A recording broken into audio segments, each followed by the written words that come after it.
Oh, dude, it's not fried that fucking easy.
Yeah, sorry about that, everyone. Slight technical difficulty there. Yeah, longer day than I anticipated, but yeah. What do you call it?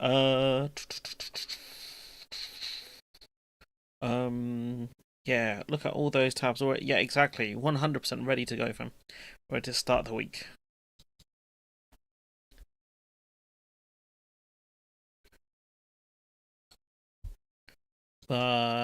Yeah, not much else going on. I'm trying to see if there's any kind of major stories that are breaking. Um, Not much going on.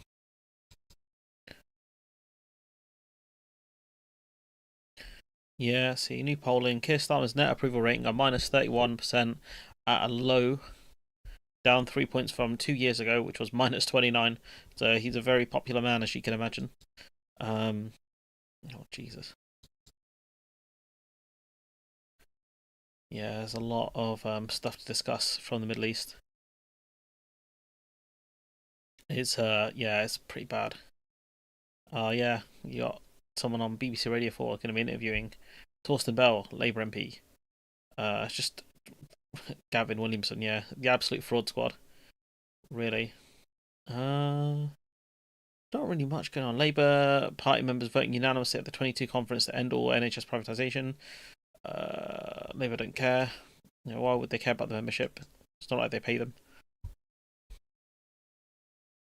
But yeah, there's not much else going on, I think. Um,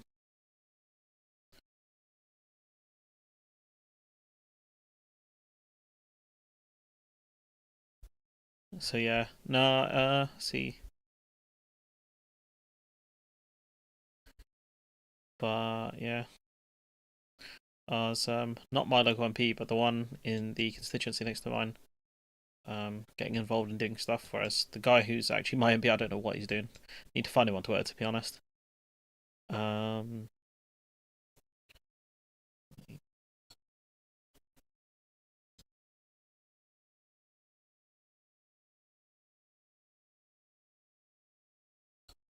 yeah, no, not much going on in the world. We might get into topics in a minute. See if we can.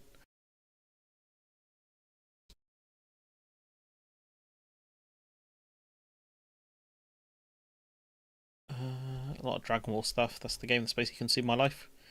At the moment, I'll be playing later because I'm an addict apparently. Um, yeah, okay. Let's go into topics. Let's go into topics. I'm looking forward to round two of Seal or Iceberg. Are we doing this? Do you guys want me to do this again? Because I've actually got the tab open still. Mithra, you're actually on time. I started late. Do you know what? Fuck it. We'll do it again. We'll do it again because you asked. When he was at Labour Together, when he was in opposition, his desk was absolutely overflowing with books. And he's got all these he does presentations like, in David Attenborough, where there's a seal on the You asked for this. iceberg, and right. You think I'm getting somewhere. You think the seal's safe because the seal's on the iceberg, and then the whales come, and one whale comes and swims around and you can't get it, and then four whales come and they manage to create waves, and the seal comes off the iceberg. And he shows this to Labour people and says the Labour Party is the iceberg, don't be the iceberg, the Tories are coming, and he just has all of these theories like this, and he'll always just say the Labour Party's the fucking iceberg, and he'll always say things like, Labour need to learn to cry alone, because he says if Tories are sad, they'll go and sit in a room and drink a bottle of whiskey, whereas Labour go out and talk about their problems. Labour need to learn to cry alone.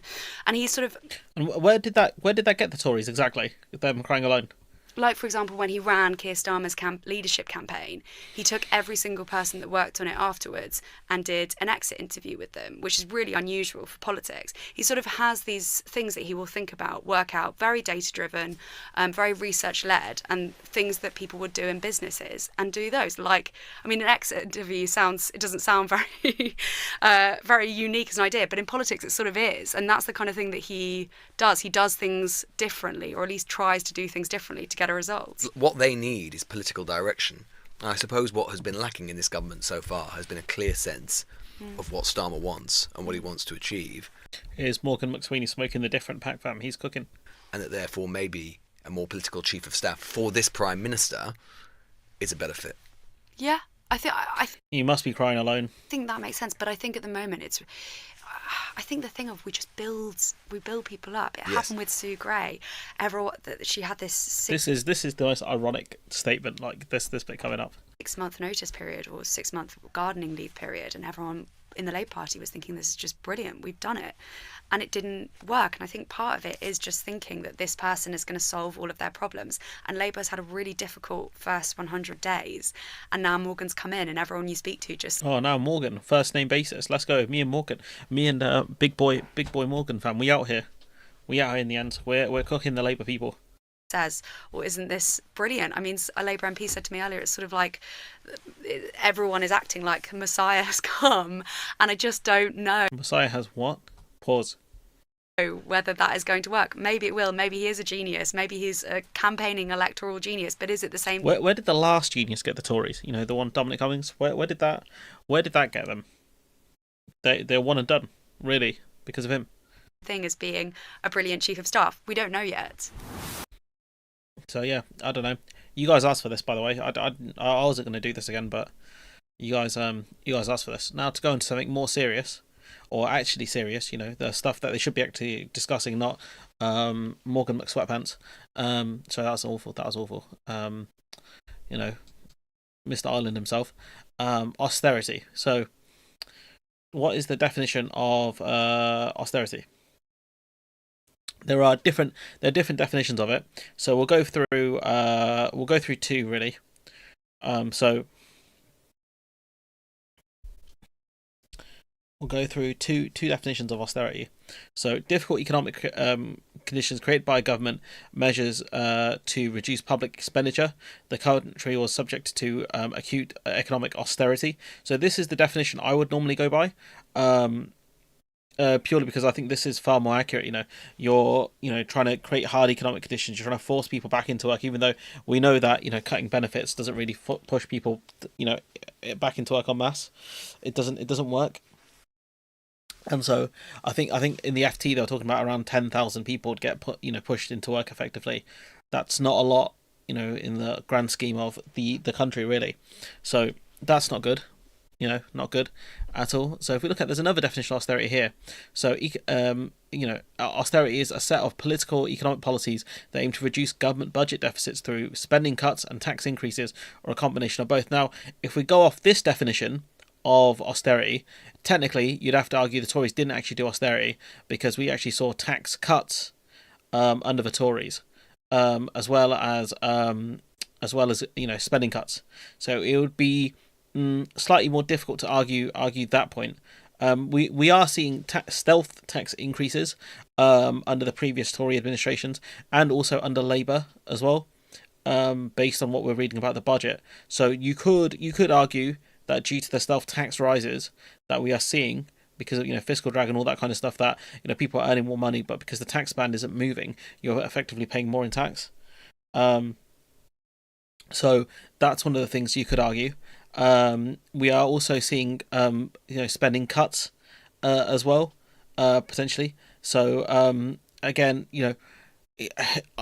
I think you'd struggle not to argue that what we are reading from the budget, what we are reading from essentially the briefs and the briefers and the leakers and all of that kind of stuff. Wait, there's actually a really funny clip I wanted to bring up.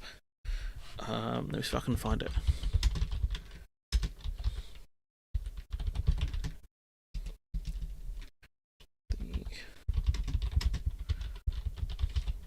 I really hope he doesn't say anything that bad in this. Here it is. Here. I'm about to. Oh, there's music in this. Sincere thank you from me to you for an incredible year. We've been at this for a long time, and you continue to uplift me and accept me. So thank you. And to the rest of you, This is it. to the rest of you, the non-believers, the underachievers, the tweet and deleters. Yeah, the rest of you, the ones who keep denying this is austerity, despite what we are reading. To the rest of you, Guys make me sick to my stomachs, fam. Honestly, if you guys want to look in my eyes, you guys want to do something? That's what I thought. No, that's what I thought. Mm-hmm. Oh, this is too funny. I want to put this on the big screen. You. And to the rest of me and accept me. So thank you. And to the rest of you. This is, sorry guys. And to the This is too funny not to put on the big screen. This is my message to any of the goons, yeah. Any of the goons. You know where I am. You know where I am. It doesn't have to be on my platform. As for the rest of you, the ones that want to deny this austerity. So thank you. And to the rest of you,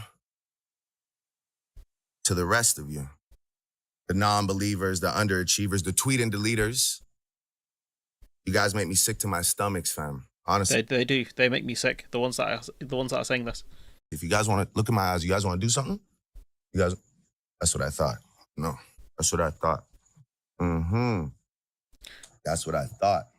This is actually going into the main video. I'm sorry guys. Whoever watches the actual video on the austerity thing I'm doing, you are actually gonna have to see this video again. Let's see where I want to put this here. Right. I'm sorry guys. You're gonna have to see this again. This is too funny not to have in. So, looking at cutting budget deficits or overall government spending. So, when we look at overall government spending, because here reduce public expenditure. So when you look at kind of the UK's total managed expenditure of the government of the United Kingdom from 2001 or 2000 to 2028, the projections, right? So you can see it goes far. This is the projected expenditure. So we look at this, it goes up under Labour consistently, very consistently actually, and then we hit obviously the financial crash is still going up a little bit, and then we kind of stall here. So 2010 2011, right? and then this is when obviously the new government comes in, the coalition. So then you have a drop, right? 956, 957. So, it's gone up from 11, 12. It goes up in 2012 to 13. So are you going to argue austerity ended there? Because if you're arguing that austerity is about total government expenditure, right? Because they talk about capital spend. What is capital spend? There's no actual definition for government capital spending. Look, I'll show you. Look, if we type in, let's see, government capital spend. Oh, I take it wrong. Oh no, this is a business definition. Capital expenditure, which covers investments in assets, facilities, and infrastructure projects. Okay, so when I googled it last time, nothing came up, and so here we go. So if you're just going to argue about, let's see if I can find one for the UK. So I've been proven wrong on stream. You love to see it. So let's see if we can find something on UK capital spend. I don't know, since 2007. Okay, we got since 2000.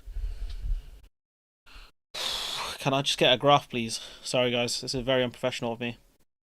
Total managed expenditure. Oh, this is basically the same kind of thing that we were looking at before, really. So if you wanted to use this argument of this graph, if you want to talk about UK government spending over time, I think this is a percentage of GDP. No, this isn't it either. So this is a percentage of GDP.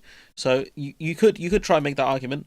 You could try and make that argument, but you'd also have to argue austerity ended effectively in about 2019. So let's bring this one up. It's very disorganized. Sorry, guys, I'm getting cooked here. So this is not going to be my best stream. So if you look at total government expenditure, because what I've heard, that person argued about government spend, right? So he argued about capital spending. So if you look at it as a percentage of GDP, UK spending has come down tremendously. So you can see it goes up under Labour, so 35%. So it bottoms out, and then it goes up and it stalls. So between 2004, it stalls out. So you'd have to argue, if you want to make this argument, without austerity in these kind of years. Depending on what isn't there a distinction between normal and real change in expenditure? It's why the Tories always use the NHS budget increased. I mean, it depends what you're spending the money on at that point, but that's not the argument. If the argument, if you're talking about total government spend, right? If that's the argument, we're talking about the totality of spending, right? You'd have to argue, look, 2010-11, we had austerity in 11-12, then look, 12-13 goes up, 13-14 comes down, 14-15 goes up, 15-16 goes down again, 16-17, goes up, 17-18, goes up again, no, goes down again, goes up in 1920, pretty stagnant, goes up in 2020, goes up 21, 22, 23, it's going to go up again, right? And then you got 24, so obviously this is the year we're in now. So to make the argument it's about total government spending, you would have to be a moron, because you'd have to argue some years we had austerity and some years we didn't, and that wouldn't really make sense, would it, if you're going to make such an argument? Let's be honest now. These are obviously wild projections, so it doesn't really make sense when we're looking at potentially £100 billion in not 100 billion, talking about 40 billion in potential government cuts. Then if you're spending in one area and cutting in another, like the whole point of austerity was, like, when we go back to the definition of it, the actual definition that I want to use, because I think this is the one that makes sense. Difficult economic conditions created by government, in order to reduce expenditure. This is what they say publicly anyways, to get people back into work forever. Austerity's never gone away for people that are disabled.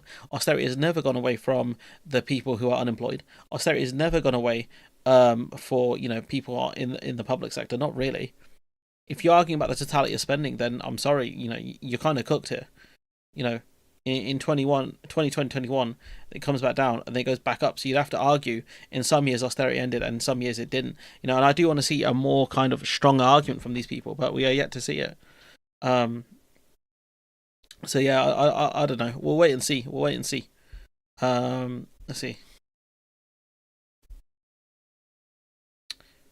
Okay.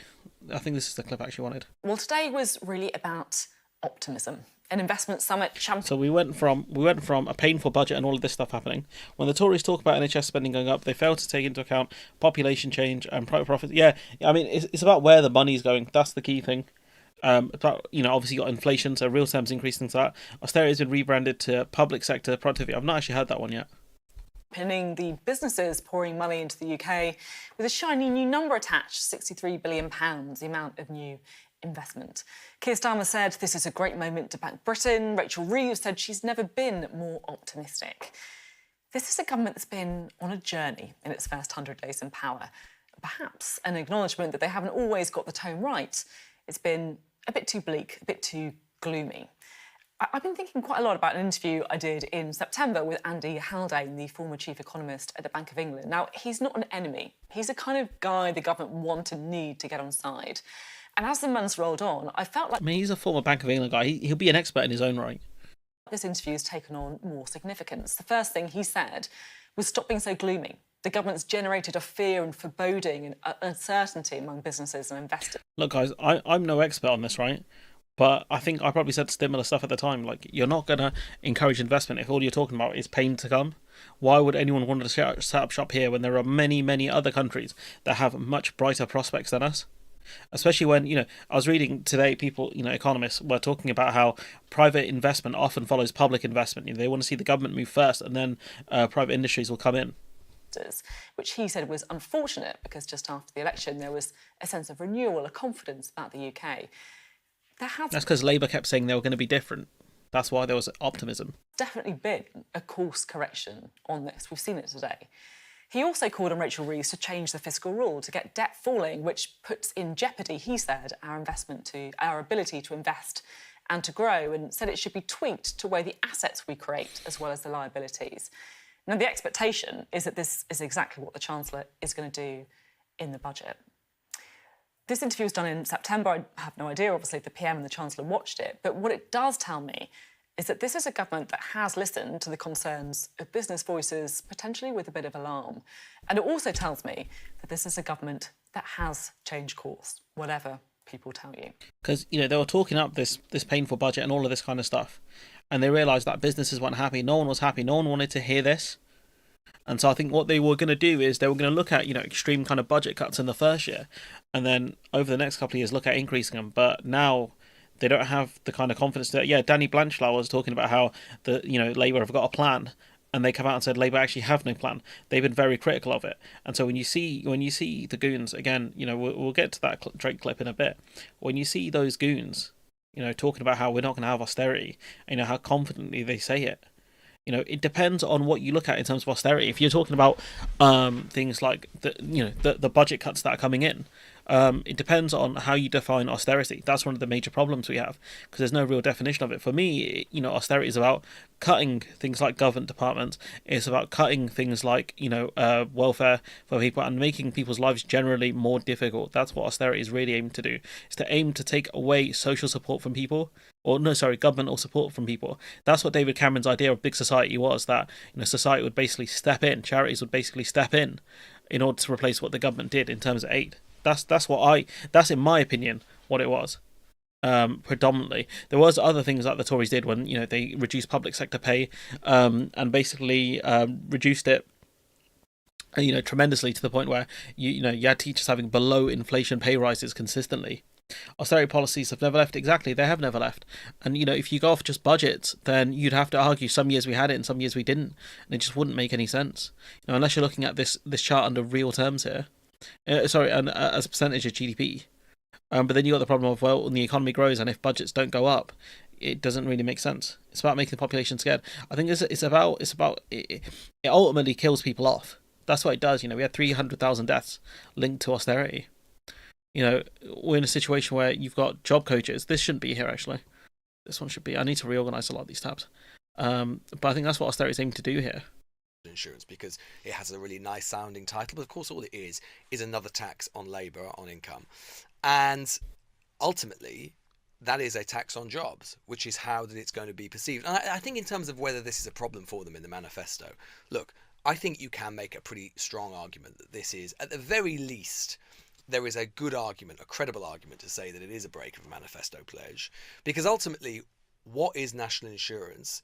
It is a tax on working people. It's a tax on employing people. That's Yes. what it is. So it is quite literally, in many ways, a tax on working people. And Yeah, I think I would love to see more investment in infrastructure and things like that. I think that's one of the ways to help us get out of the hole we're in. And that's one of the things that it does create jobs and things like that. It would help a tremendous amount. The problem is that the goons in charge don't necessarily see that enough because they're terrified because they kept talking about how the Tories maxed out the credit cards. So it's like, okay, if you said the other guy maxed out the credit card, how are you going to use that same card in order to make purchases? Even though we know the whole analogy is stupid, it's dumb. That's not how governments work. in a way, whether you believe it is or not is kind of beside the point. It is certainly true to say that the Conservative Party, they are already getting their attack lines in on this. They are already sharpening it up and articulating it completely clearly as a manifesto pledge break. The Conservative press will be very sympathetic to that argument as well. Some businesses will be sympathetic to that argument. So Labour really needs a strong response to that. And the question is whether or not people care enough to become a big political problem for them. Because it is not, I mean, the one thing you can say is that what it is, employees will not notice it because it is a tax on employers. So it's not as if actually your average working person will notice it, but people are cynical enough out there, and there is such a sort of narrative out there about politicians breaking their promises, and that given there is already a narrative about Starmer and Reeves and so on being slippery, I do think it's potentially politically dangerous for them, actually. When someone asks you, do you want to do something in 6 months' time? Like you want to do an event or something like that. And you say, if you wouldn't want to do it today, just say no. Yeah, exactly. And then some... I'm not really seeing it. I don't think if it impacts people directly, I don't think people are going to care that much. Michael Gove is the original author of that. Right, okay. bizarrely. And it's like, and you agree to it, and you're like, well, that's a problem for future Lewis and future Emily to worry Yeah, about. I right? might be dead. I might be, yeah. Yeah, this is dog shit. Sorry. Get rid of this. And you got Labour, a politician can't define austerity. Definition of austerity actually is if there are cuts to justice and to transport, as well as to Angela Rayner's department, do you agree that would amount to austerity? I'm not getting involved in the what ifs because she's absolutely got this, and we'll see She's got what? what she delivers. It's not about speculating for the contents of the budget. I'm just asking you the straightforward question. If there are cuts to unprotected departments from anything from sort of 10 to 20%, in your mind, is that... What we really need is, let's see. Okay.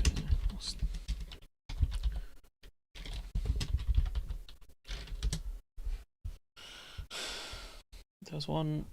Oh, do you know what? This is from LSE. This will do. Yeah, I don't need the Guardian one. I need the LSE one. So, you got this person here refusing to define austerity. So, research, found that life expectancy dropped by an average of 5 months for women and 3 months for men. This equates to 190,000 excess deaths or 3% increase in mortality rates over the period. So, this is about austerity. So, the government's austerity spending cuts cost the average person in the UK nearly half a year's life expectancy. So this is one of the things where that depending on your methodology, I think I've seen there's one under the Guardian which was much higher. So this one here. So even this one here, austerity linked to over 1 million excess deaths since 2011 from the New Statesman. So austerity over 330,000 excess deaths in Great Britain linked to austerity, a study finds. So depending on which metrics you use here, this is what I'm saying, this is what austerity does, because it's designed to shrink the state. It's designed to take away the support people need in order to live. Previously, improving mortality trends started to change for the worse after austerity policies introduced in 2010, where billions of pounds began to be cut from public spending, and this is the key here. This is one of the things they took away. And if we look at this, when I get to that Labour video, it will make a lot more sense in terms of what I'm actually discussing here, because Labour haven't got rid of the Tories' plans on welfare cuts and things like that. They're talking about sending mental health. They're talking about sending work coaches into mental health wards in order to try and encourage people back into work. Like, you have people that have been hospitalised for their mental health, like they're not able to go back into broader society because they're in the hospital, and you think giving them a CV and asking them to edit it is going to help them? Are you deranged? Like, if I hear anyone try and defend this stuff, this is all I'm going to say to them. I don't want to hear another word. You're a disgrace. I'm so done with these people, man. I'm so done with these people. How are you going to defend this?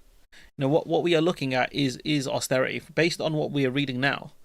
Because are you gonna why don't I argue? The Tories committed to things like HS2. They're big infrastructure projects. They cost a lot of money. So is that now not austerity? The Tories did tax cuts as well. So therefore, that's not austerity as well. Like, are you stupid? You know, you talk about like teachers' pay. This is one of the other things that, you know, comes to public sector. In 2021, teachers' pay levels remain about 8% lower in real terms than in 2007, just before the financial crash. And they're still 4 to 5% lower for less experienced teachers. So you can see that, you know, in terms of teachers' pay, it's not really recovered.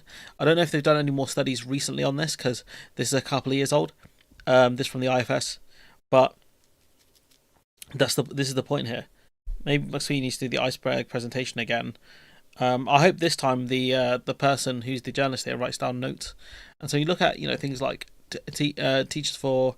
The problem is it's hard to make a comparison with most other countries, because I don't know if they've got anything for real terms. Like, because I looked at this with someone else who might be in the chat, but we couldn't really find much on it. No, actually, I take that back. I found everything I needed. I just can't find it now. You know, when you look at, you know, kind of total public service pay and expenditure between 2007 and 2019, you can see it drops massively, kind of as the years go. And then in 2014-15, it kind of picks back up. You can see consistent growth, which you don't really see in, I think the UK's one is very stagnant in terms of the UK's things like teachers' salaries. Let's see if the IFS have got anything. So real terms change, you can see it's minus, which obviously is not good. But yeah, I always hate how, you know, annoying they make these graphs and things like that. But yeah, this goes out to them, you know, the ones who want to argue that it's not austerity when we're looking at budget cuts to certain departments, when we're looking at you know, them keeping the Tories you know, welfare cuts, talking about, you know, making people's lives harder by, you know, if they've got mental health problems, going to mental health wards and giving them CVs and things like that, which we'll get to. And accept me. So thank you. And to the rest of you, the non-believers, the underachievers, the tweet and deleters, you guys make me sick to my stomach, fam. Honestly, if you guys want to look in my eyes, you guys want to do something? You guys, that's what I thought. No. Thank you. Because the only person, rest of you, sorry, Drake, the only person I'm not going to have that conversation with is a certain person whose hat's on too tight. He's an idiot. As for the rest of them, as for the rest of you, you know where I am. You know what my channel is. You know who I am. I know you're very familiar with my game. You know who I am. So if you if you want to debate, if you want this conversation, I'd love to have it. My channel, your channel. It doesn't matter. Your home game, away game. Don't really care. I don't really care. You know where I am. Because if you're going to defend this, then I'm sorry, guys. You're not on the left. You're not on the left no more. You're not on the left. I revoke your centre left pass, and you sit on the centre. You sit in the right with the Tories. That's where you are. Because you ain't a progressive. If you're backing these kind of austerity policies, which we'll be discussing, you ain't on the left no more. I'm afraid. It's sad to hear it. I know. But yeah, switching gears here, we're going to be talking about the difference in the UK. So we're going to be talking about the UK potentially becoming a big testing ground for Big Pharma. The UK needs a more progressive tax rate, in my opinion, and owning offshore trust funds need to be forbidden. That should, yeah, I think what we got to see is that top tax rate come up and make sure people are paying it. Make sure people are paying it. That's a good place to start, honestly. So this is the CEO of Eli Lilly. In the UK, it's holding you back from growing how you want to. I think we find that in almost every developed economy, including the UK. I think the difference in the UK is, you know, on your own now, separate from Europe, it's a relatively small market for most multinationals and certainly for Americans. So something needs to be quite. So a relatively small market. So, you know, when a lot of these companies set up in Ireland, you know, you think on paper, Ireland's a relatively small market, but because of, you know, the language, because of the tax rate, because they're an EU member country, an EU member state. First name, last name, try. Who's this? Who wants my attention? Can you wish a happy birthday to my mum? She is military and will be deployed in Egypt tomorrow. Her name is... Am I being pranked? I don't want to be... if you're going to prank me, at least super chat me. Annie Gurr. Oh, you've got me. Oh, no. Oh, no. Oh, you absolute wasteman. Oh, I apologise for that. I apologise for that. That is what you've done. What you've done there. You have trolled me. You have trolled me. I'm so sorry, everyone. You're gonna get a ban, mate. You're actually gonna get a ban. Oh, Mark, Simon, you've baited me there. Oh, you've done me twice. You've actually done me twice there, Simon. In 2 weeks. I'm so sorry, guys. He's gonna clip that up now. The wasteman. Yeah, I should have seen that one coming. I apologize for that one. I don't use them sort of slurs. I apologize. I apologize for that. That person's been banned. I apologize. Oh, I've been cooked. Oh my god. That is such a scumbag move. That is such a scumbag move. Yeah, yeah. I guess these things are always gonna happen. Um, but that is the scummiest move I think I've seen in a while. Jesus Christ, man. I can't believe I fell for that. Ugh, ugh. I'm so sorry, guys. I should have clocked it when he said they've been deployed to Egypt and their name was Annie. Um. Oh well. No, no, no. It's a slur. It's a slur. He got me to say a slur. That's it. I hope he's proud of himself. I hope he's proud of himself. I got a lot of topics still to go through, and I told my friend I'd be online at 9, so I'm gonna break another promise. So that's gonna be great. But don't worry, it's a slur. Like what he got me to say on stream was a slur. And so I apologise for that because obviously I got baited into saying something which I normally wouldn't say. So um, yeah, I guess you think in a stream with like about 20 odd people you'd be safe, but then you realise you are not safe. So fair play. At some point that person's gonna put that on Twitter and call me a racist. So whatever, dude. Fair enough. Fair enough. I hope you're proud of yourself. But yeah, carrying on with the stream. Different to make it interesting. And flexibility, agility, business responsiveness, of course, with an eye toward, in our case, ensuring that NHS and patient care is enhanced as well. That's a path we would encourage. Can the difference be made up? You talk about us being a smaller market now. Can we persuade you to make the kind of investments you might have made if we were part of a bigger market? Well, I think so. If we had Yeah, thanks, Barry.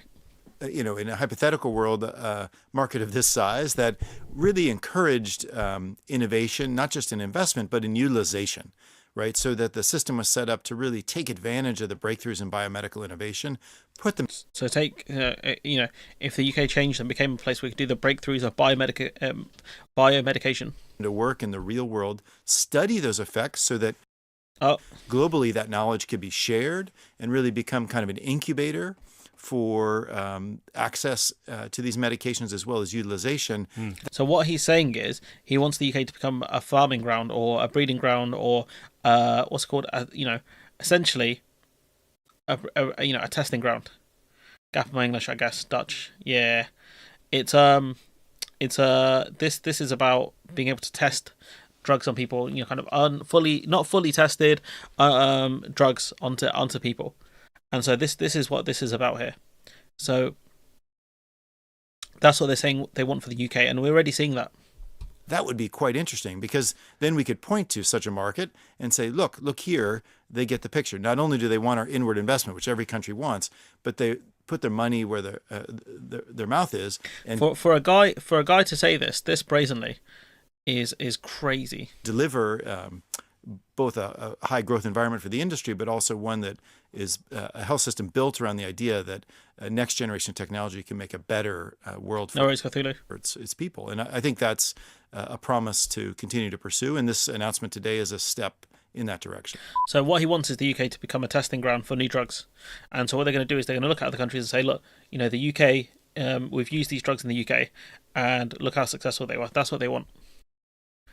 So this is a Labour minister. Not cutting corners, not lowering standards, but making sure that the government takes on some of the burden of compliance so that our nation can benefit. We heard from the boss of Eli Lilly on the programme earlier, David Rick, suggesting that's all very well, but if the NHS then, in the case, for example, of an innovative drug says, no, we're going to hold the price down, no, we can't produce this new... The framing is Jesus Christ, man.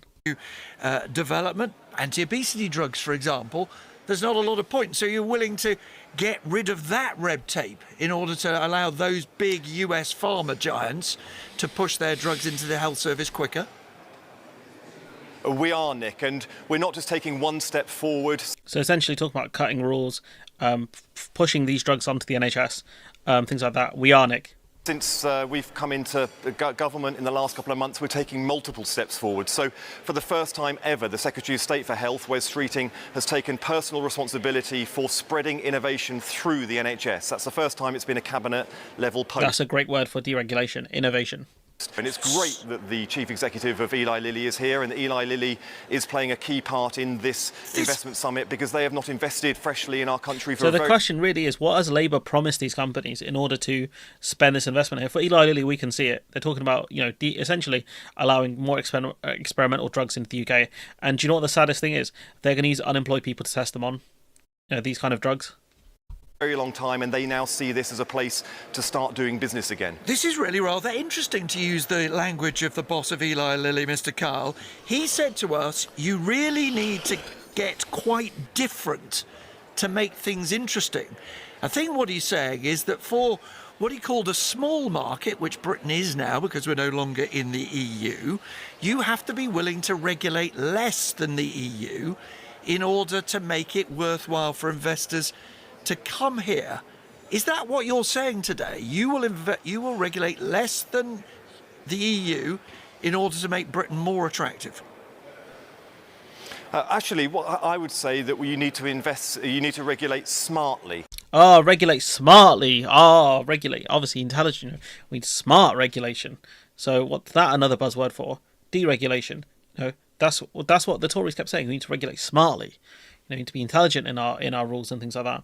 EU will only follow their rules. Does not matter what happens. Yeah, but Eli Lilly will point to the success of these drugs in the UK and use that as a way to kind of not manipulate regulators, but to show success. That's what they need. For some of these drugs, they need proof of success, proof that it's safe, and they're going to use the UK as a breeding ground for that. So regulate smartly. I wish we could have heard more from this clip. To be honest with you, madness. And so we look at it like they talk about this drug called Ozempic. Is one of the ones. So could jabs for jobs be the miracle drug Wes Streeting is talking about? So essentially Ozempic, which wasn't, we actually mentioned Drake twice in this stream. That's crazy, isn't it? So basically, I didn't know what Ozempic was until Drake mentioned it in the track Push-Ups, or it might have been in Family Matters. Where basically he talks about the side effects of it and a certain rapper taking it. So Ozempic is a drug for diabetes, but is also used by some celebrities for weight loss, because I think it helps them regulate sugar, people's blood sugar levels. So this drug will be helpful to people who want to lose weight, need to lose weight, or very importantly for the economy, so we can get people back to work. The Labour leader told the BBC. So this is from Keir Starmer. So you got to ask yourself, what is Ozempic? Does it even work? And so this is from the University of California, saying, does Ozempic work for weight loss purposes? The active ingredient is Ozempic is, Jesus Christ, am I being punked again? Semaglutide. It does work for weight loss according to research. It's important that people continue to make lifestyle changes to help their weight loss, such as eating right and exercising. Ozempic is not approved for weight loss. So here we have, the University of California, right, saying Ozempic is not approved for weight loss. So it might have weight loss qualities in it, but it's not really been proven yet. And there are side effects from taking Ozempic. Doing so may prevent patients who require the medication for blood sugar management from getting it, because it's used by celebrities. And there's obviously a low supply of it. I think it might be a relatively new-ish drug. Let's have a look. Let's see if we can find when Ozempic really made it into the mainstream. So Ozempic Discovery Day. When did they find it? So 2012, first developed in 2012, which I don't think is that recent, but it's about a decade. It was 5 years before it was approved for type 2 diabetes. So it's a relatively new drug. And now they want to start using this on people who are unemployed and overweight in order to get them back into work. When, unless these people are, significantly overweight, like to the point where they can't do basic functions, it's not really going to help their employment chances that much, I think. So clearly this is not the problem. What we need to do, rather than going for gimmicks like this, is look at upskilling people. That's the real key to getting people back into work. Upskills, work experience, things like that. Not Ozempic.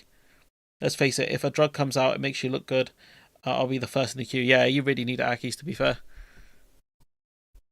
And when you look at some of these drugs, right? Can't hear it. This is from India Willoughby, talking about how a woman in Sunderland has died after being given a so-called skinny jab. These are the same jabs West Street is providing to the jobless, while declaring harmless puberty blockers around for half a century as experimental, resulting in 1,000 young trans people being forcibly detransitioned. Some now on suicide watch. What a joke of a country we've become. So we've got, do you know what? Let's actually let's have. Do you know what it does? Let's see if we can find something interesting here. Does Eli Lilly? Okay, there it is.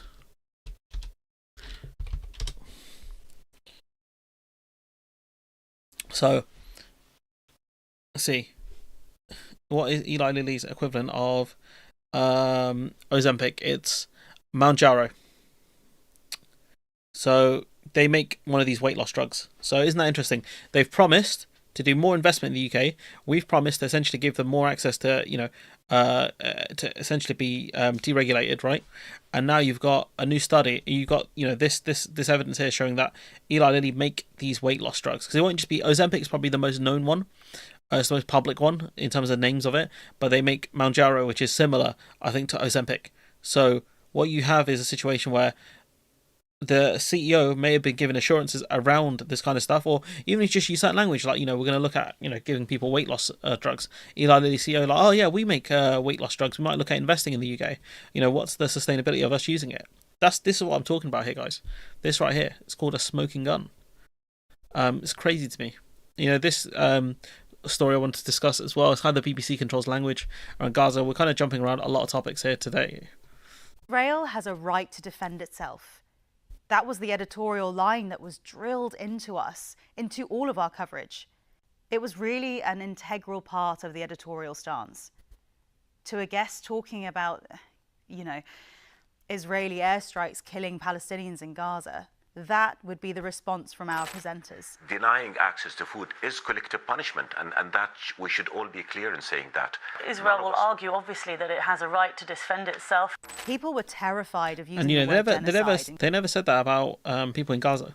That Gaza has, people in Gaza have a right to defend themselves. People in Lebanon have a right to defend themselves. Coverage. They still are. You will very rarely see it in any BBC coverage. And if an interviewee says the word genocide, this is a genocide happening in front of our eyes. We have, that word is, as you know, incredibly emotive, and the Israelis, as you know, will be saying that they are targeting Hamas only. Well, we know obviously they're not.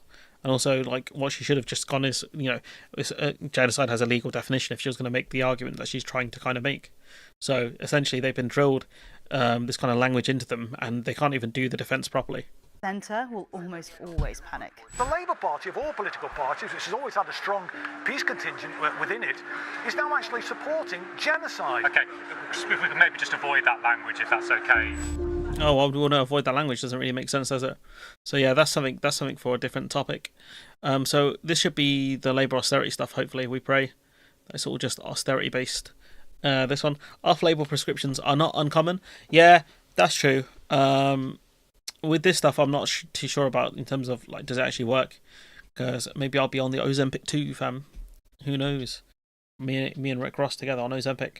But the thing is, people on diabetes need those kind of meds. So if we're in a situation where people on diabetes, got type 2 diabetes, can't get the medications they need because the government are trying to use them to push unemployed people back into work, then what more can you say at that point? So it's hard to describe it as anything else. If it looks like austerity, can it be anything else? So let's see. I'm going to try and get these videos out before the budget. Let's go reject all, of course. So why can't they make good, you got all of this money, Global, just make a good website for PC users. Senior ministers have written to the Prime Minister expressing their alarm over Rachel Reeves' spending plans. They are reportedly shocked at the constraints set to be imposed in the autumn budget. And this is what I mean when Labour are kind of dumb for dragging this budget out for so long, because there's so many leaks and things coming out about this. So let's see what they actually say about austerity, because that's what we're here to see. Let's see. Rachel Reeves has promised not to be an austerity chancellor, and obviously if you just redefine the word, that's what you got to do. The news agents say this will hurt Labour go against Rachel Reeves' promise. In July, she promised not to be. So they haven't really mentioned too much specific here. So Emily says the fact that the department heads are going over the Chancellor's head to the Prime Minister must be undermining. She adds, when it comes to current spending, I think there's a feeling that in the Treasury is probably too much power. So can this be described as austerity? Emily says it depends how they frame it. It won't be cuts to prison spending. It won't be cuts to flood defences. But as soon as you start talking about children's services, Emily argues that it gives... Have they got a video clip for this? Didn't they have? So there's always I don't a know degree if of Matt fiat happens to be. Let me just give you an example of the sort of things that are being discussed. In order to try and make the books add up, they have been considering cuts of like £600 million to the UK Shared Prosperity Fund. That is the big levelling up fund, basically. 600 million. That's supposed to level up things across the country, just to pay for homelessness services or to try and plug gaps in local government. Because so what you have is them taking money away from investment. All right, cool. I like that. My internet must have cut for a second. So it's not Global's problem. That's my fault. Whoops. Point being of this is they're taking money away from the levelling up fund, which is meant to gear the economy back up, essentially grow the economy, and they're putting that to other services rather than allocating new money to it. They've got local government coming to them saying, if we do not have more money than you're currently proposing, service after service after service, whether it's homelessness for children, whatever it happens to be, are just going to go. Services for homeless children. Under. So when we go back, right, let's go back to so let's put this definition up here, right? Let's put this definition back up here. Difficult economic conditions created by government in measures to reduce public expenditure. So what's Rachel Reeves trying to do? She's trying to reduce public expenditure in certain areas. So what's more difficult in terms of circumstances being a homeless child? Let's really think about this for a second. What position in society would be more difficult than being a child that is homeless? There's not many things in life that could be more difficult than that, and we're talking about potentially cuts to those areas because of what Rachel Reeves is doing. Yeah, I want to see the Mandem. I want to see the Mandem really defend that. Let's go back. That's what I want to see. To the rest of you, the non-believers, the underachievers, the tweet and deleters, you guys make me sick to my stomachs, fam. They really do. The guys that are defending austerity, the guys that are defending these policies, you make me sick. You physically make me sick. There's an argument I got into with one of the other guys on YouTube, in the comment sections, in either my video, their video, or like maybe a Sunday roast video, right?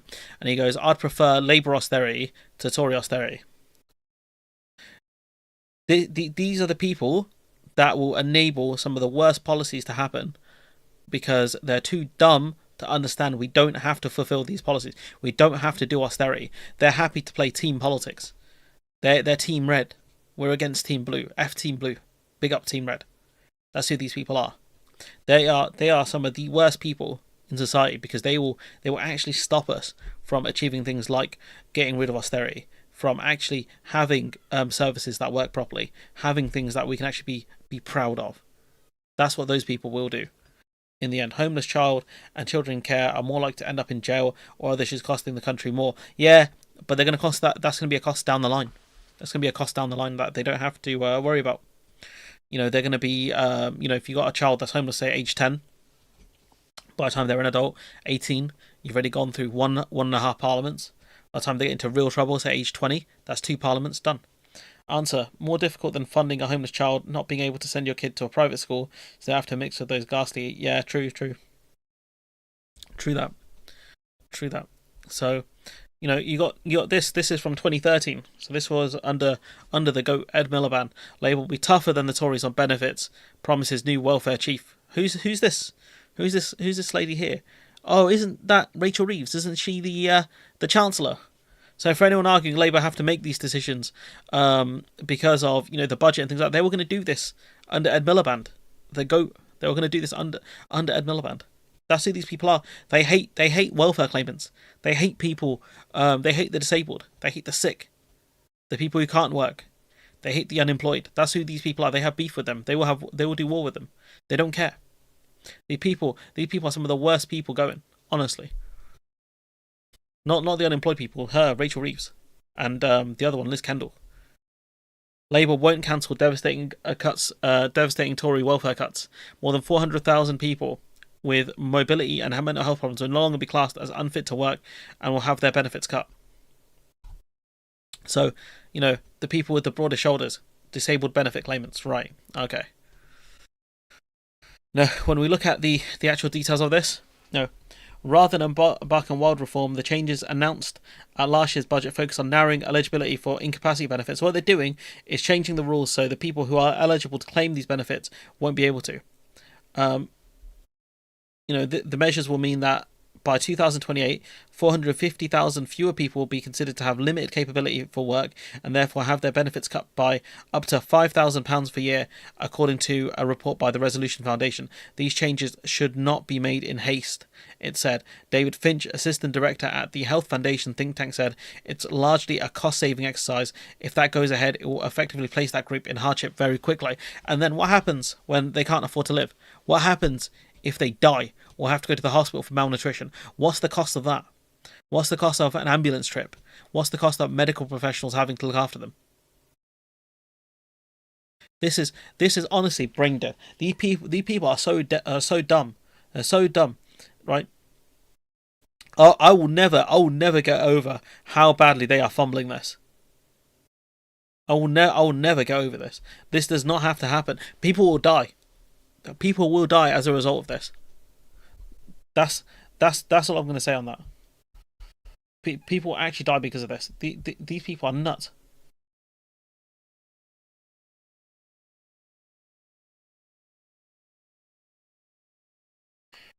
I don't get it.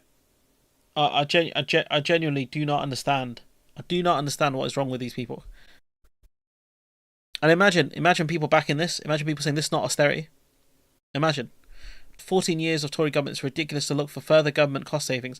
Tax. This is honestly right. They could put the ball in the back of the net right now. They could score easy. Instead, they score own goals. Instead, they shoot themselves in the foot. I wonder what Phil's going to say about this. Probably no. No, he's going to say it's not austerity. He's going to say, oh, it's not Labour's fault or whatever. Or he's going to say, like, oh, they're trying to get the tough decisions out of the way. Or they say, oh, it would have been worse under the Tories, when literally these are Conservative Party policies. And you can't argue they didn't have enough time to change anything, because they've had over 100 days to review the budget. Labour could have come in and said, look, borrowing is going to have to increase because the Tories have botched the economy so badly and botched the budget so badly that we're going to have to borrow money in order to keep basic services going. Because if we don't borrow more money, a lot of services are going to collapse. And do you know who's going to feel it? The public. And what we know is the public want better services. The public will happily pay more in tax to have better services. These people right here, these people that are making these decisions, and the people defending those people making those decisions, you people make me sick. We keep going. This is off the back. This guy on English saying it's nice, isn't it? The quiet talking about Labour coming in, and you got Carol Vorderman saying getting used to it slowly. And we had Carol Vorderman, come out and essentially swing at Labour for the winter fuel allowance cut. These people are dumb. All of this talk of we're going to pressure from the left. All of these people saying we're going to pressure Labour from the left. Where are you guys? I can't see you anywhere. I can't see you anywhere. Now it's down to the other people on YouTube who are saying these are bad policies, calling this out.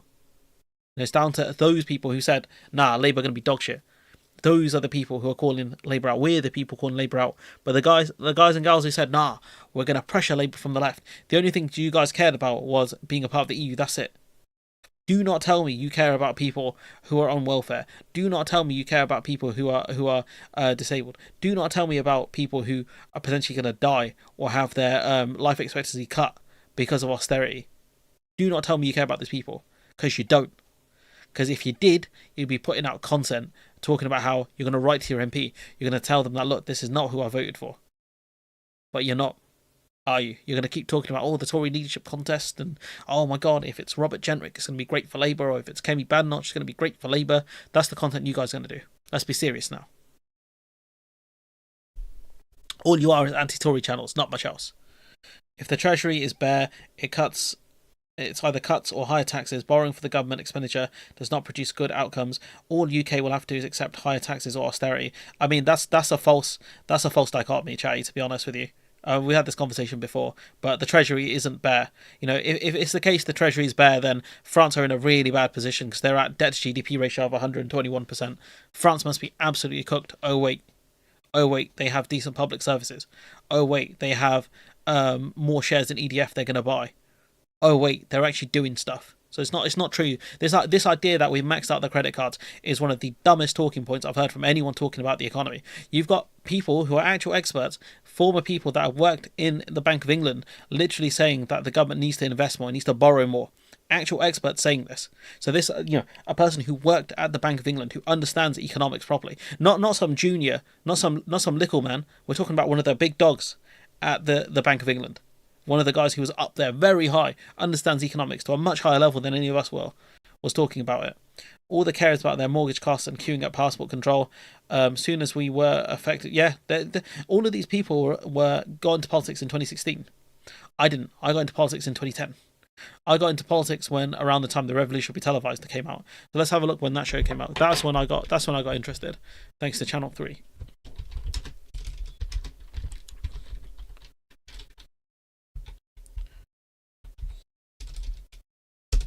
This show right here, this is thanks to these two bozos that I actually got really interested in politics.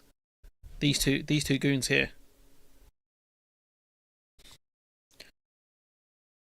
These two are the goons here that got me interested.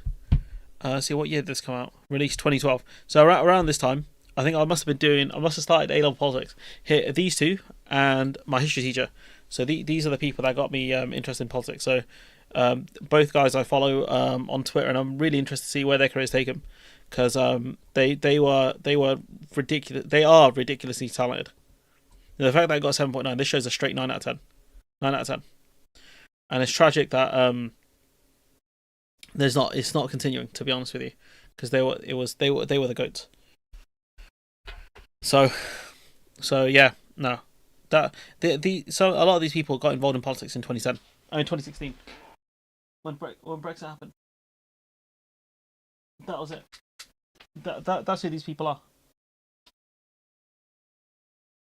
You don't need a formal education. Not a formal education. You don't need a degree or A-levels in politics to understand it. You don't. You really don't. But you need a brain. You need to be open to learning new things. You need to be open to understanding, and you can't be partisan. You can't be playing team politics. You have to look at your team sometimes, the people you want to vote for, and say, "Nah, I'm not comfortable with this. I need to essentially say something about this." Starmer has proven to be one of the biggest lies in politics. Completely unreliable. The amount pledges really is not the Labour. This guy, he's on fraud watch straight. Him, Reeves, Kendall, Nandy, Lammy, all of these people, they're all on fraud watch. The biggest group of goons in, you had David Cameron talking the other day about how he's going to sanction certain members of the Israeli cabinet. He never did. And he said, he's trying to blame Lammy now, saying, "Oh, Lammy had all the paperwork and all the advice and whatever. He should have done it by now." And how come he hasn't done it by now? That's the real question. Why Lammy hasn't made that decision, who knows? But ultimately, I don't think he's going to do it. But yeah, mad. UK ministers stick by Tory plan for the 1.3 billion cuts to sickness benefits. So Labour, on the one hand, they're changing the rules of the time you can, the way sickness benefits work, so it's more beneficial for workers. But on the other hand, they're cutting the amount of money allocated to sickness benefits. So they take with one hand, they give with one hand, and they take from the other. It don't make sense. People are sick because of low incomes, poor housing, food, NHS queues, can't see a GP and dentist. Why punish the poor? Exactly. Labour really cooking everyone here. They're cooking people who are ill, people who are on disability, people who are older people who relied on the winter fuel payment, and obviously kids who are impacted by the 2-child benefit cap. This is honestly, this is moronic. It's absolutely moronic. You've got here this story here from Frances Ryan. I think she's citing the BBC here. Job coaches could visit seriously ill patients on mental health wards to try and get them back into work, the government has said. Trials of employment advisors giving CV and interview advice in hospitals produce dramatic results. Work and pension Secretary Liz Kendall told the BBC, yeah, I bet they're dramatic. Someone having a complete mental health breakdown, and you're like, oh, do you know what? Yeah, you need to edit this full stop in your CV and change it to a comma. Could you imagine the audacity? It's crazy to me. It's crazy. The difference between borrowing for current government expenditure and capital expenditure. Borrowing for current government expenditure is blown straight away, but it has to be serviced. Yeah, we know all this. It has to be serviced. Currently, the government is still borrowing a lot for current expenditure, but there are a lot of governments borrowing for current expenditure. There are loads. There's not many governments in the developed world that are in surplus, budget surplus. I think Ireland would be one, but there's not many others. A lot of countries are running deficits. This whole scenario to me is madness. Rachel Reeves playing $3 billion in welfare cuts, 400,000 long-term sick targeted. What who is next? Since 2010, HMRC failed to collect £500 billion worth of taxes. That's money that could have gone, into services. Took me 12 weeks to make an appointment to see a nurse at the GP surgery. I had to wait 4 weeks to this date. Also, the GP surgery now being fined for missing 2 targets. Again, because a lot of this is just becoming privatised. I just don't understand what Labour are doing with this. What is Starmer cooking? I don't get it. Labour will seek to make around $3 billion of cuts to welfare over the next 4 years. Chancellor is expected to commit to previous Tories' plans to save the sum by reforming work capability rules. So again, you're just using the Tories' plans here. You basically are the Conservatives at that point. Reeves on the Tories freezing tax thresholds. This is another aspect I wanted to talk about, because there's big fights coming out within cabinet about this stuff. Wasn't Reeves celebrating 60 billion investment announcement after announcing 22 billion black hole? The Treasury is 38. I mean, that's not really what she was doing there, to be fair.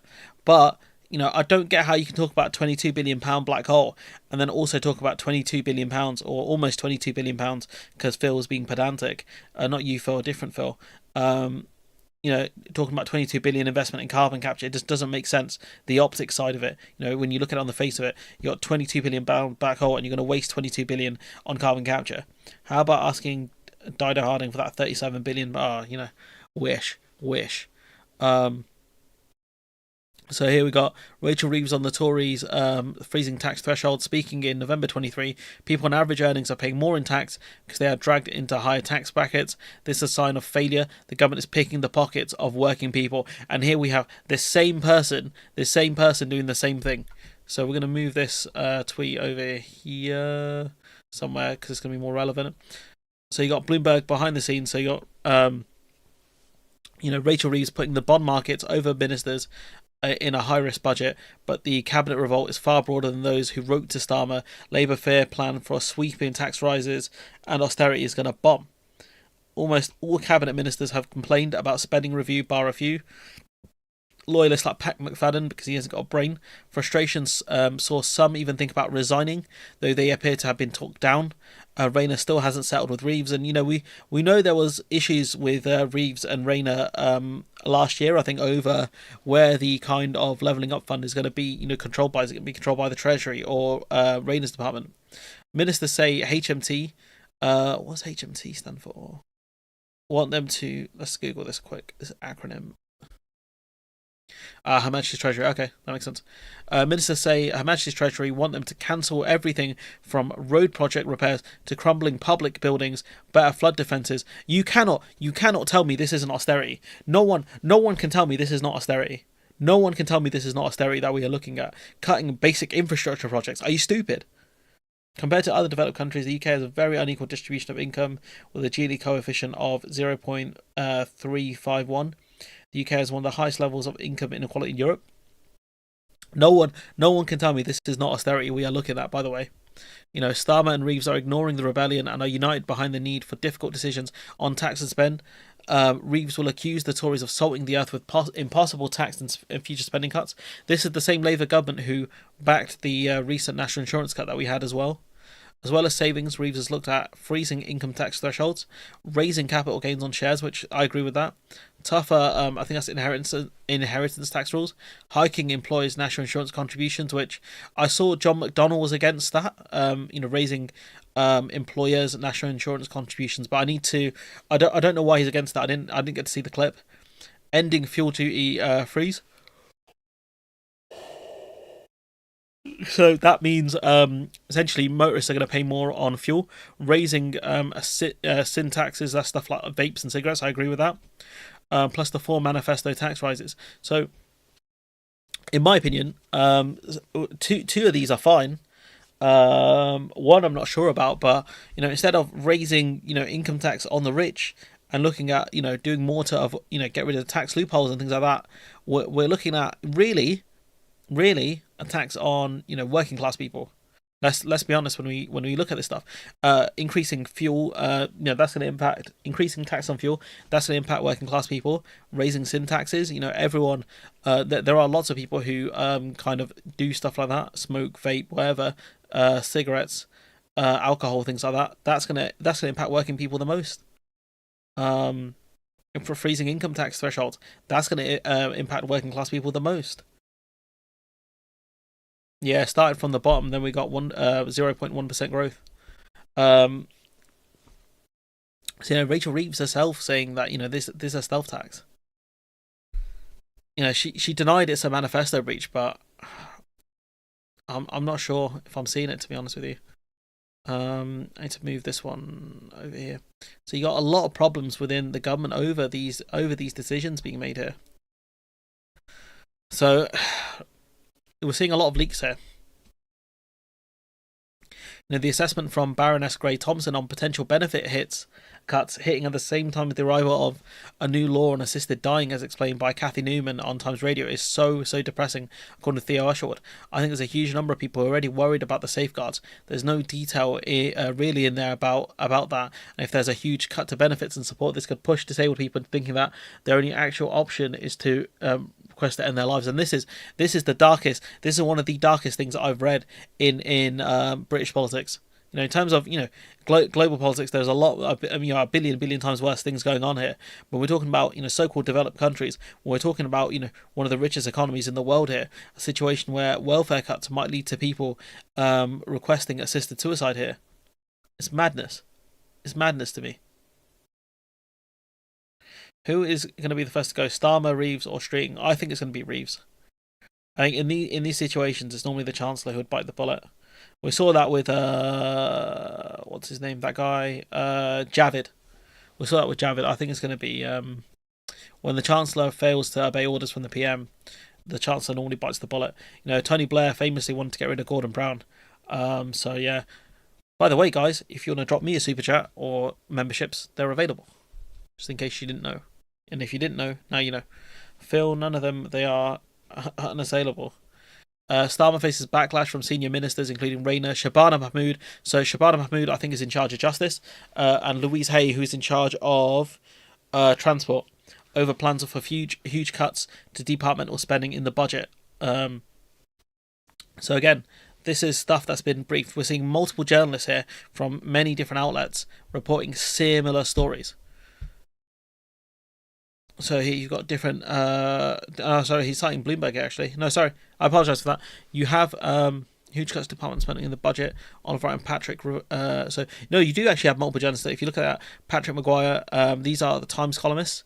So they're also talking about the reports from Bloomberg as well. Bloomberg actually doing really good work in the UK as well. Oh yeah, this is some glazing we'll talk about later. So exclusive with pronounced Alva. So this is again Bloomberg. Multiple cabinet ministers formally written to Starmer expressing alarm that they're being asked to make cuts in the one-year spending review at the budget. Ministers are concerned that they aren't feasible and they are seeking Starmer's support in their pleadings with the Treasury.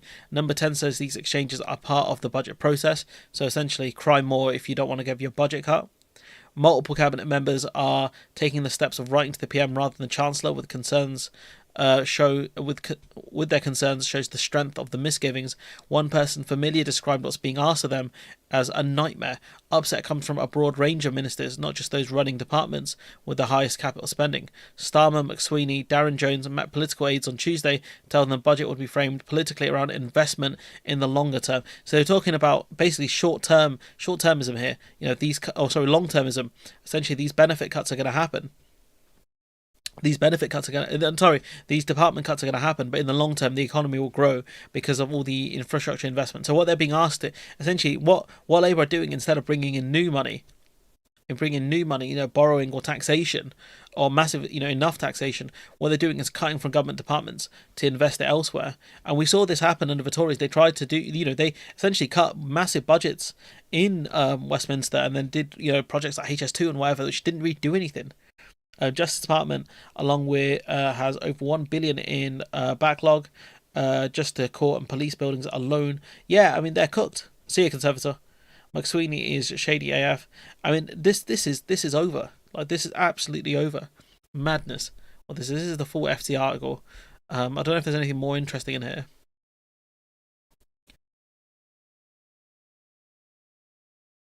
The work capability assessment is used to decide eligibility for people on incapacity benefits whose claims have now risen by a quarter since 2019. It's because of COVID predominantly. The cost of a taxpayer is now equivalent to 1% of GDP. So that's not even that much. Less than 1% GDP, around 1% GDP. It's not a lot of money in the grand scheme of things.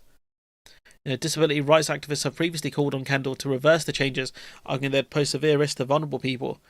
I mean, this is the stuff you would see under Tory chancellors. This is stuff you'd see under Tory chancellors. It's unsustainable for a Labour government to be doing this. We mentioned these quotes before. Tax threshold is not a pledge breaker according to Labour. The announcement that in the upcoming budget of a continued freeze on income tax thresholds beyond 2028 will not constitute a breach of Labour's election promise not to raise taxes or income tax. We're talking about £40 billion worth of cuts here, or £40 billion worth of money here that they want to generate. Tax thresholds were frozen by the previous Conservative government in 2022 and set to rise again each year from 2028. So we're talking about 5 years of the same tax rate. So despite people's wages going up, they'll be paying more in tax. If freeze goes ahead with the plan, roughly 400,000 more people will find themselves paying income tax at the basic rate. So instead of more people having disposable income, they're going to be paying more in taxes. Sources are pointing to the exact wording of the manifesto, which states that the rates of income tax will not rise. So effectively, like the BBC mentioned here, 20p, 40p, 45. But as wages increase, so would their tax bill. So it's a stealth tax. That's what Labour have defined it in the past. And that's what the media have called it as well, because it is a stealth tax. Because they're not going up. Taxes should really be going up in line with inflation. The basic pay rate should be going up. Here you have it, the FT mentioning a stealth tax. In benefits, massive cuts in government departments in order to reduce public expenditure in certain areas. What they then do with that money, that's up to them. They're reallocating that money, but we are seeing it to reduce public expenditure in these areas. I am adding words here. But this money, this is part of it. This, in my opinion, is austerity that we are looking at under Labour. And they're taking money from some of the most vulnerable people in society. Oh, it's lagging again, huh?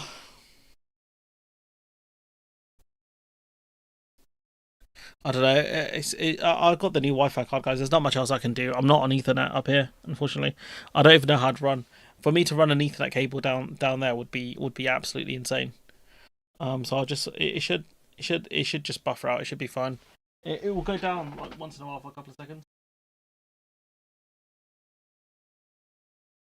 But yeah, no. So carrying on.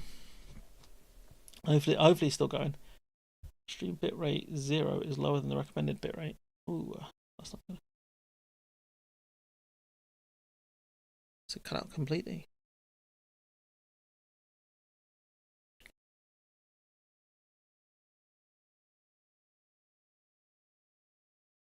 Can you guys hear me at all?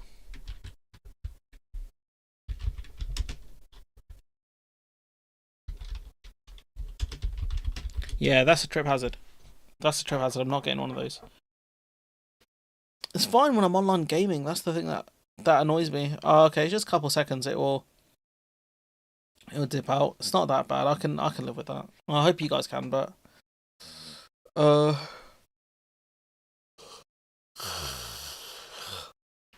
yeah, I'm struggling here. I'm gonna have to get a tea or something in a bit.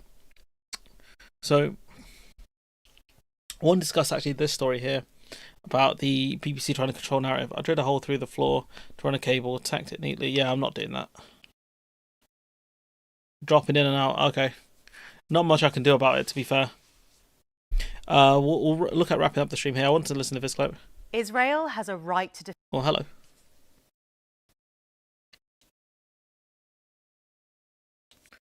I want my headphones turned off. That's interesting. We've already played this clip out, so we've got one from Question Time with Ash Sarkar talking about Israel's right to self-defense. Your question is, has Israel gone beyond defending itself, which you clearly feel it has gone way beyond. What would Israel defending itself look like if it hadn't gone too far? You have to look at what is most in the interests of civilians, both Palestinian and Israeli. The only way forward would be a negotiated settlement. There was ceasefire for hostages deals on the table as far back as last October. And part of the reason why Netanyahu kept rejecting it is because he thought he could push his part further. Essentially what he did was he thought he could, really punish people in Gaza over what Hamas did, because they don't need an excuse really. When you look at the situation in the West Bank, when they were breaking into the Al-Aqsa Mosque and just letting settlers run loose, they don't really need an excuse. Some of the goons in Israel. It has endangered Israeli civilians. They've been subject to rocket attacks. It's endangered the lives of those hostages who are still in Gaza. The idea that in the wake of the largest terrorist This guy's a complete fraud. attack in living memory in Israel and around the world, the solution to that was to negotiate with the people who not only did it, but also have continued to commit themselves to repeating that attack again and again and again. I don't remember any stories of another situation like October 7th happening in Israel last time I checked. There's an option on the table for Hamas, which is to hand back the hostages they've taken, to withdraw the threat that they have given repeatedly. And then Israel, of course, must immediately stop hostility. So there's no deal then? That's not a deal. What you're asking for is a surrender. That's the difference. And negotiate for peace, of course. I think this logic that you do what we want or we'll keep bombing you, it sounds exactly what a Hamas leader would say. But I'm horrified by the violence that we're witnessing. Any sovereign country would seek to defend itself. If we had suffered the scale of atrocity that Israel suffered on October the 7th, Palestinians have the right to self-defence, seeing as they're subject to occupation in the West Bank, do they? So that's a great question. Do they have the right to self-defence? Palestinian child is exactly the same in my mind as that of an Israeli child. I don't think it is, Chief. That is in your mind. I don't think you genuinely believe that. Only resolution is to find a way back to politics, because ultimately we are witnessing horrendous killing on all sides at the moment. Trying to paint Israel as the only villain in this is completely wrong. No one's doing that, G. That's a complete straw man, beautifully crafted. The idea of negotiating with Hamas on October the 8th is just ludicrous. Absolutely, there are faults on both sides on this. The problems there are at root the Iranians fighting a war. No, the problem is the situation in Gaza, which is the biggest open prison in the world. That's the problem. That's where it starts. This last one, Danny the Anchor. This last one. This is honestly the most embarrassing bit of journalism I've ever seen in my life. Ooh, someone posted a green source scan underneath. Nice. So here you got Kay Burley analysis. So analysis here. Striding determinedly towards me, hand stretched out to offer a firm eye contact handshake. Lord Cameron cuts a powerful image as he arrives for our interview. I first met him as a friendly, fresh-faced MP when he was put forward by the government in 2005 election campaign to hold the party line on a myriad of topics. He was calm, friendly and self-assured. When he left, I turned to the cameraman and I said, I bet you £20. He's a future PM. Of course you did, pal. A warm smile spread across Lord Cameron's face as I shared recollection with him. That faded into a watery-eyed steel as we discussed the desperate loss of his son Ivan, who died when he was just 6 years old. We touched on many other emotions too. Considered politician when discussing Israel. Polite stonewalled when he wants to win Tory leadership election. A useful lack of a recall on whether he really did tell Boris, "I will f you up forever," over his stance on Brexit, and a cheeky to and fro about Swiftgate. What the hell? Oh, the Taylor Swift thing. He may no longer be in frontline politics, but Lord Cameron unquestionably is a safe pair of hands in the unpredictable world of politics. This has to be the most embarrassing thing I've read from a journalist. Like this is honestly, this might be back to back, the most cringe-worthy things I've ever read. Maybe I'll call this video cringy client journalist. This is just awful. This is just work for him. Just ask, like, say take Cameron, or for the other lady McSweeney, like, yo, are you hiring? Because I want to work for you, because I want to be your PR person. I want to say the most positive stories you'll ever hear about yourself. Because this is who these people are. It's sad, tragic even, that this is the situation we're in now. These people are meant to be holding the powerful accountable, and yet here you have some fan fiction. Sorry, guys. Here you have some fan fiction about David Cameron. Israel's right to defend itself, but in accordance with international law, Israel's response in the West Bank and Gaza since 2097 and Lebanon have always been disproportionate, and they've also annexed land illegally as well. Too many journalists and have politicians' WhatsApps and phone numbers. If you have the PM's private number, you're not impartial. Krispy Kreme, that's gnarly. That is that.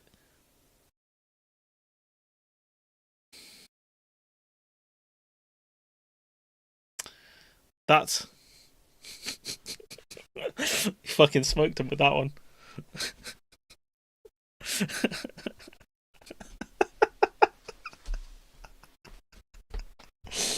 Absolutely smoked him. Sorry, guys. Sorry. I'm finished. Is my fucking soundboard working? Yeah. So I must have played this out about 3 times now. Sorry, guys. What? Oh my days, Jesus. That's something. Oh my days. All right, guys, we're gonna have to end the stream there. I'm sorry. It's just gonna have to happen. You're just gonna have to keep replaying that, because that is quote of the day. That is quote of the year potentially. Oh my days. All right, cool, guys. It's probably my stream's probably lagged out again because today hates me. But yeah, no, we'll leave it there. And yeah, let me know what you think in the comments below. Like, comment, share, subscribe, all the good stuff. Channel memberships are available for anyone who wants them. Patreon's there for anyone who wants that. And yeah, I'll see you lot next Saturday. What am I doing? Oh, I've got plans. Nah, I got no plans. I'll see you guys next Saturday. Alright, see ya. Bye-bye.